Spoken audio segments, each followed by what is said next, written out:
Ayan, muli nagbabalik po ang inyong lingkod, isang mapagpalang araw, gabi sa ating lahat, saan makayong sulok ng mundo.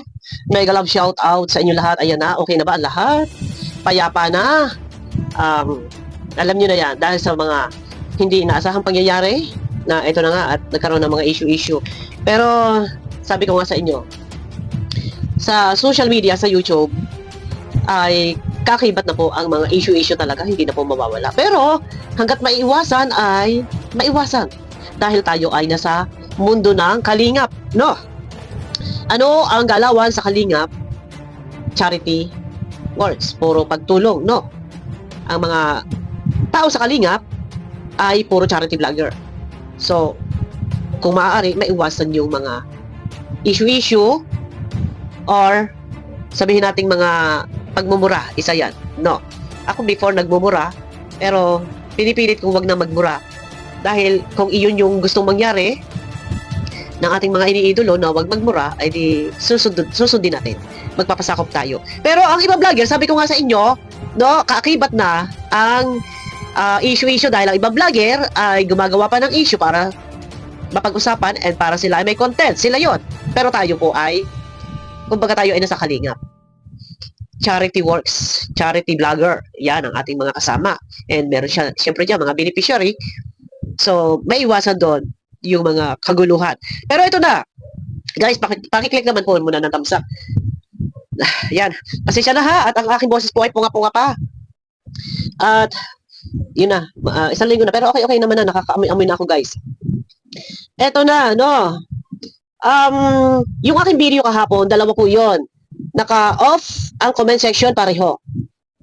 Para maiwasan po ang umani ng mga samot-saring pang-uusig pangungutya, both side binabas. Yung iba nababas kay Carla, yung iba nababas kay Banat Magsik. Nababas, minabuti kong i-off yung comment section. Sa unang vlog ko, doon na sabi ko, ay hayaan natin kung magpalipad ang mga sponsor, hindi natin sa bulsa nila yun. No. Pero, sabi ko nga, kung halimbawa man na nabanggit ni Banat Magsik na hindi siya agree na sobra-sobra yung pagpapalipad kay Carla, ay baka ito'y nasabi niya dahil tayo ay nasa mundo ng kalingap, pagtulong. Kumbaga, deserve din ng mga kalingap, ng vlogger na kalingap, na sila ay palipara dahil sila yung higit na tumutulong. Pero yun nga, ano, sino ba dapat tulungan, beneficiary o yung charity vlogger? Yun, maganda pag-usapan yun, yung mga ganon. Pero sabi ko, bulsa na ang sponsor, hindi natin saklaw, hindi natin pwedeng pang-imasukan, hindi natin pwedeng diktahan na hatiin nyo yun ang aking reaction ha. Yun po yung aking reaction, ini-off ko yung comments. Sa ikalawang video ko, advice po yon kay Carla, mawalang galang doon sa iba, sana po huwag ninyong mamasamain ang aking advice dahil pinipilit ko po na magiging neutral. Doon man sa pagkakabig kasi Banat Magsik na hindi siya agree, medyo sabihin na natin yung salita niya, pwede niyang sabihin na medyo pagka kasi talaga ganun yung salita na hindi agree, medyo talagang sa iba ay hindi maganda yung kanilang pagkakaintindi. Kumbaga dapat sinabi na lang ni Banat Magsik na, o sige, kayo palipad ng palipad dyan, dapat paliparan ninyo din yung mga charity vlogger. Pero sa pagkakaalam ko din, nagpapalipad din naman sila pag naka-live si Kalinga Prab. Yan. Or pwede din sabihin ni Banat Magsik na palipad kayo na palipad. Eh hindi naman lahat yan nakukuha ni Carla. Dahil, for example, nagpalipad kayo ng 5,000, 70% lang yung makukuha doon ni Carla. Yung 30% kay YouTube. Ay kung ilan lahat yan. Nakakumita si Carla ng 1 million sa loob halimbawa ng isang buwan.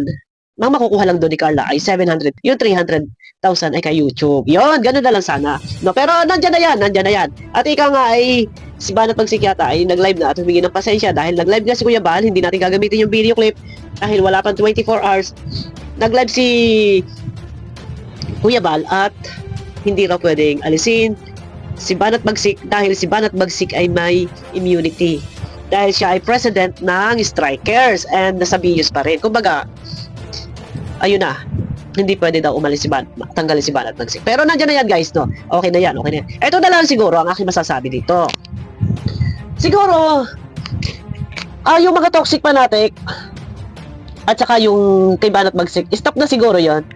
Kung ano man yung inyong mga pinagtatalunan, kung ano man yung inyong mga hindi na pagkakasunduan, inyong mga pinag-aawayan, enough na siguro. Dahil pare-pareho, nasabi na ninyo ang lahat ng inyong gustong sabihin. Kay Banat Magsik, nakailang live na rin si Banat Magsik. Nasabi na rin ni Banat Magsik ang lahat ng kanyang gustong sabihin. Enough na siguro. Kasi before, ganyan din ako. Kalaban ko rin ang mga ibang mga toxic fanatic. Nasabi ko na yung aking gusto sabihin, enough na yun. Kasi, pagka nga din sobra ang aking pag-reaksyon, baka meron na din naiirita. Kaya okay na rin siguro yun. Okay na rin yun. Doon sa kagustuhan ni Kalinga Prab, patungkol doon sa, sabi nga niya, hindi niya tinotolerate yung mga nagmumura. Kaya before talaga nagmumura ako pagka yung nadadala ko ng aking emotion. Pag nagagalit na ako, hindi man maiiwasan talaga yun, lalo pa kung gano'n na nga na, marirelease mo yung galit mo pag gano'n yung expression mo na nagmumura. Pero kung ayaw ng kalingap na gano'n tayo, pasako po tayo. Sundin po natin, pakinggan po natin. Pasakop tayo kung ano yung gustong mangyari ni Kalinga Prab. Alam ko si Kuya Bal, nandiyan si Kuya Bal na talagang sa tagal na rin panahon, ilang taon na din na tayo ay nandito sa Kalingap na nag-reaksyon, ika nga ay sa hirap at ginhawa, lungkot at saya, no? May views o wala, magkakasama. And si Kuya Bal nandiyan, ilang taon din na kasama namin sa group chat. Kilala na namin yung ugali, nandiyan din na minsan napapagalitan. Pero ako, yung tipong pag ako'y napagsabihan, tahimik ako, sunod na lang. Kung ano ang gusto, yun lang. Sundin na lang natin. Kay Banat Magsik, sundin na lang kung ano yung gustong mangyari ni Kalinga Prab dahil unang-una din, halos kadalasan yung ating nire-reactionan ay nanggagaling din sa vlog ni Kalinga Prab. Maiwasan natin yung ma-stress si Kalinga Prab. No, yun, sundin na lang para wala ng problema. Pasakop tayo and kailangan din talaga na magkakaroon ng katahimikan. At hayaan mo na lang yung mga bashi. Sa mga toxic fanatic na kalaban ni Banat Magsik, nasabi na ninyo ang gusto nyong sabihin, nalaban din kayo. Siguro enough na din, hayaan na lang din po para alang-alang na lang kay Carla. Alang-alang na lang kay Carla kasi si Banat Magsik, meron din siyang sarili niya supporters, nandiyan na lagi tumatambas sa kanya every time na meron siyang live. So yung mga nagko-comment sa kanya ay magiging kalaban din ng mga toxic fanatic kasi nga syempre sa mga palitan ng mga comment-comment. Siguro hayaan na lang. Pari-pariho sa mga toxic fanatic, isasalang-alang na lang po natin dito yung inyong iniidolo. No? Halimbawa si Carla, iniidolo nyo. Tapos kayo, makikipagbardago lang kayo, lalabanan nyo ng lalabanan si Banat Magsik, mauuwi sa ganito, sa ganyan, sa issue. Yun lang, hayaan na lang, pangunahan sa bawat isa ang pagbabago. Kaya na po natin kontrolin yung ating mga sarili. Ako kaya kong kontrolin eh. Nasabi ko na lahat. Pagka yung may kalaban ako, nasabi ko na enough na yun. Pero kung araw-arawin ko, ay iniisip ko din na baka naman, ika nga ay lason pag sobra. Maumay, mainis, mairita at sabihin sa akin na sobra ka na, nasabi na at lahat, ayaw mo pa tumigil.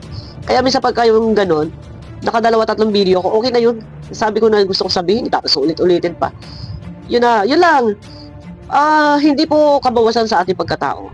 Sa mga toxic fanatic, pagka kayo medyo pinangunahan nyo din sa inyong sarili, Banat Magsik sa iyo din, na ika nga ay ignore na lang. Focus, wag na mag-focus sa basher. No? Ay kung ipangunahan sa ating mga sarili, hindi po yan malaking kabawasan sa ating pagkatao. No? Wag nating hintayin na yun na, magsalita nga si Kalinga Prab ng ganito. No? Kasi, sabi ko nga sa inyo, kagaya na sinabi ni Kalinga Prab, kumbaga, sa Kalingap kasi ay ayaw ni Kalinga Prab, hindi niya tinotolerate yung mga ganon. So, dahil charity vlogger, puro charity works, tapos may ganito lagi may mga issue, may mga awayan, ay hindi nga din talaga maganda. Kaya ako yung nagbago na din. Pero yun na, paglilinaw lang naman din po sa lahat. Ito, lilinawin ko. Ano po? Si Banat Bagsik po ay hindi naman talaga yan basher po ni Carla. Maniwala kayo sa akin. Ang kalaban lang po niya yung mga basher, yung mga toxic. Medyo natitrigger-trigger na lang din. And siya po ay nagmura, pero hindi po si Carla kanyang minura, kundi yung mga panatiko na kalaban niya. Napanood nyo ba yung live ni Kuya Bal? Kung napapanood nyo lang po yung video ni Kalinga Pram, natapos ninyo yon. Ay, sorry. Ni Banat Bagsik yung mga video niya. Kung yan po ay nasusubaybayan ninyo, makukuha nyo po yung kung ano yung pinupunto niya. Makukuha nyo. Hindi po siya nambabas kay Carla. Yun nga lang talagang nakapokus nga si Banat Bagsik doon sa mga kalaban niya, mga toxic fanatic. Doon siya nakapokus. Kaya natitrigger. Pero yun na, siguro nga, alisin na nga natin talaga yung pagmumura. Kasi ako hindi na ako nag-ano. Kasi nung sinabi natin na alisin niyo yung pagmumura, wag na yung nagmumura ng gano'n. Sinusunod ko. Sunod din lang natin. Sunod lang tayo kung ano yung gusto. Na alam naman natin din na yun ay para sa ikabubuti din ng kalingap at hindi naman para sa ano yan sa tayo kumita dyan, sa pagmumura, hindi. Para sa kalingap, kasi nasa kalingap tayo. Sundin lang po natin. Kasi hindi naman yan ano sa atin. Sunod lang tayo. Yun lang. No. At ayun na, nandiyan na eh. Pero kay Banat Bagsik, huwag ka na. List ka na, huwag ka na mag-focus sa toxic fanatic. Huwag na. Marami naman pwede iba reaksyonan. Pero ito guys, no, pag nilinaw lang, hindi po pinayagan ni Kuya Bal na si Banat Bagsik ay tuluyang mawala. Dahil meron po siya immunity at siya po ay nasa BIOS at siya po ay president ng striker. Yan. Panoorin niyo po yung live ni Kuya Bal. Pero ganun pa man, second chance kay Banat Bagsik na ikaw ay hindi hinayaan ni Kuya Bal na tuluyang mawala.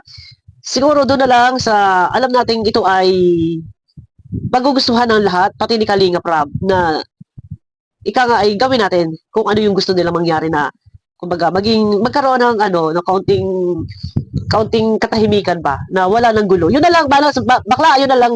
Hayaan mo na lang, wag ka na mag-focus sa mga toxic pa natin. Hayaan mo na lang. Sabi ko nga sa iyo, kalaban din nila ako before. Pero 2, 3, 4, okay na yun, sabi ko na. Enough na yun. Kasi din iniisip ko din nga, baka nga, kumbaga, sa kaka-topic ko, ay ako naman ang mapasama. Kumbaga, yun yung pag-sobra ay lason, yun. Yun lang, hayaan mo na. Kay Carla, pag naka-live, iwasan, wag ka magbabanggit ng patungkol sa mga issue, lalo pat ikaw yung tawag ito, ikaw yung nadadama yung pangalan mo sa awayan nila. For example, kay Banat Bagsik, tsaka sa toxic fanatic, nadadama yung pangalan mo. Wag mo babanggitin sa iyong live. Kasi ang ganda ng live chat. Puro palipad. Pagka naka-live yan, pinapanood ko. Puro palipad. I-maintain mo na yung ganun na masasaya yung sponsor, nag-i-enjoy sila, palipad ng pera. Huwag kang magbibigkas ng patungkol sa issue, sa awayan. Advice ko lang sa iyo. Sana yung iba wag mamasamain ha. Advice ko lang sa iyo, i-maintain mo, wag kang magta-topic and wag ka na lang magsusumbong din sa viewers. Kung meron man dyan,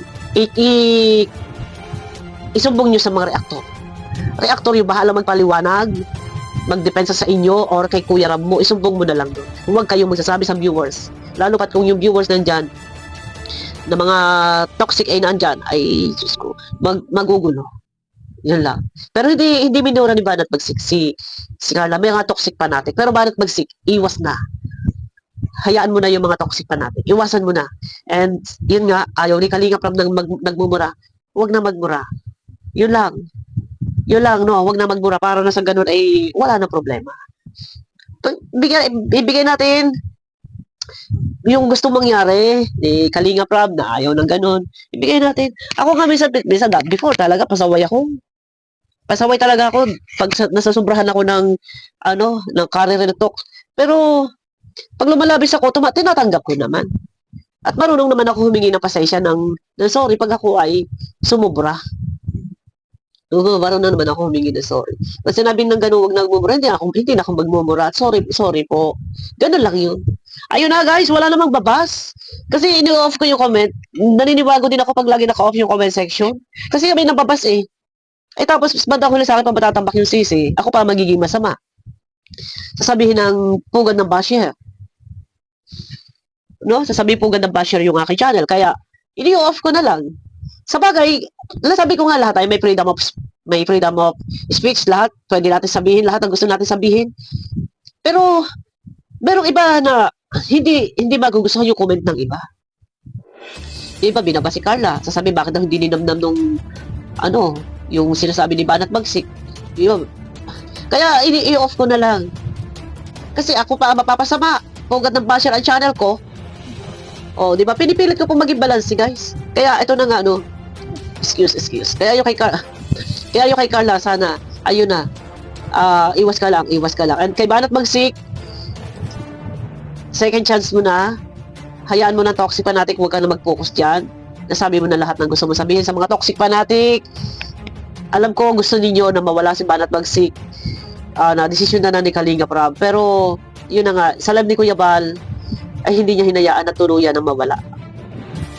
Pero wala tayong magagawa kasi kung yan yung mga desisyon nila. Yan lang. Ayun na! Guys, sabangan nyo ko sa akin na next video. Sana okay na lahat. At love. Wala na mga ka-estresan. Sabi ko naman noon, 2025, bago-bago tayo. Sana yung iba din, pag ako magsasalita, wag po rin yung mamasamain. Kasi yun naman po yung totoo. Kagaya nung sa ikalawang video ko, ang ganda ng aking salita doon, no? Ang sabi ko lang doon, kay Carla, maiwasan, wag magsusumbong. Pero yung iba parang minasama pa. Wag niyo mamasamain. No? Wag niyo mamasamain kasi wala doon uri ng pambanat or tinitiris. Hindi. Hinihimay-himay lang po natin, ina-analyze natin. O bakit ba na ganito, ganun? Yun lang yun. Ayun na, pakiclick po ng thumbs up na sa ganun na iswak sa panlasa po ni YouTube.